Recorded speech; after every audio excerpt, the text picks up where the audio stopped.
सवाल पे बोलने का मौका दिया। मान्यवर, मैंने कानून व्यवस्था का एक सवाल उठाया आपराधिक घटनाओं के संदर्भ में।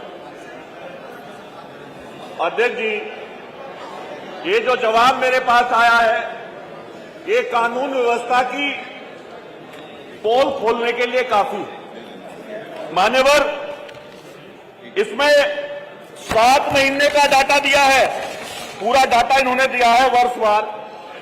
पंजीकृत अभियोगों की कुल संख्या अगर मैं बात करूं 7 महीने की, तो 1/1/25 से 31/3/25 तक 1,03,048 मामले पंजीकृत हुए, जिनमें 57,475 प्लस सजा हुई।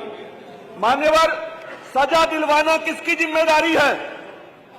लगभग 45% लोग न्याय से वंचित रह रहे हैं। मान्यवर, मैं पूछना चाहता हूं, क्या कारण रहा, किसकी वजह से देरी हो रही है, आम जनता को न्याय नहीं मिल पा रहा? क्या सरकार जल्द से जल्द इन लोगों को भी न्याय दिलाने का काम करेगी? दूसरा, कोई तो नियम कानून होगा मान्यवर, जिसमें कोई सीमा तय कर जाती हो, समय सीमा कि इतने समय से इतने समय तक। मान्यवर, सख्त होना पड़ेगा। आज हर एक पूरे प्रदेश के एक बच्चे की, एक बेटी की, एक बड़े बुजुर्ग की, हर एक नागरिक की सुरक्षा की जिम्मेदारी, उसे न्याय दिलाने की जिम्मेदारी आज आपकी। आज आप कुर्सी पर बैठे मान्यवर, आपको जिम्मेदारी लेनी पड़ेगी, सख्ताई करनी पड़ेगी। अगर कोई ढील करे मान्यवर, तो उसके खिलाफ कार्रवाई करे। मान्यवर, सोचना पड़ेगा। आप अच्छे काम करते हैं, हम तारीफ करेंगे जब जो अच्छा काम होगा। लेकिन मान्यवर, शामली में जाकर के पूर्व मंत्री, पूर्व सांसद किसी मामले की बात कर रहे तो खुलेआम अखबार वालों के सामने जाकर के कहते हैं कि सीओ को नहर में फेंक दूंगा। ये पुलिस का इकबाल रहेगा? ये पुलिस न्याय दिलाएगी? ना तो आज तक इसका स्पष्टीकरण आया कि सीओ की गलती थी, और ना मुकदमा दर्ज हुआ। अगर मैं कोई बात ऐसी कह दूं तो यहां से निकलते ही मुकदमा दर्ज हो जाएगा। क्वेश्चन मार्क करता है, प्रश्न चिन्ह लगता है। मान्यवर, बताना चाहिए आपको कि क्यों मुकदमा दर्ज नहीं हुआ।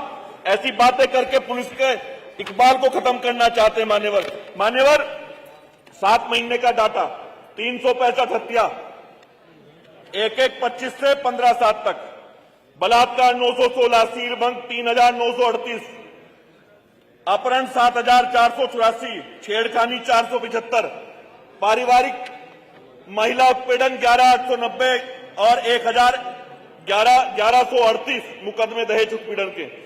मान्यवर, अगर 2016 से देखा जाए तो अब तक किसी भी तरह से कोई कम नहीं कह सकता इस आपराधिक मामले को। मान्यवर, एक सवाल मैंने आपसे पूछ लिया कि जो 57,475 यानी जो बचे लोग हैं, उन्हें न्याय कब तक मिलेगा? कोई समय सीमा तय करेंगे? नहीं करेंगे। अध्यक्ष जी, बड़ा गंभीर मामला है।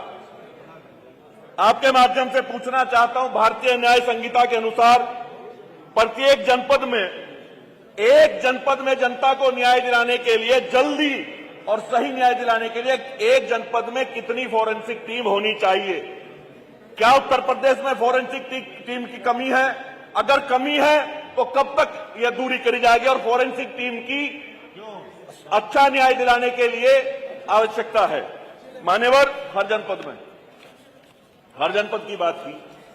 मान्यवर, अगर हम महिला अपराध की बात करें, अगर कोई महिला सेक्सुअल असल्ट से पीड़ित हो जाती है मान्यवर रात के समय में, तो क्या पुलिस उसकी डॉक्टरी करा पाएगी? ऐसे कितने जनपद हैं जहां आंतरिक और बाह्य डॉक्टरी तत्काल मान्यवर 4-6 घंटे में, मेरी जानकारी के अनुसार सबूत खत्म होने के का अब वो रहती है, अंदेशा रहता है।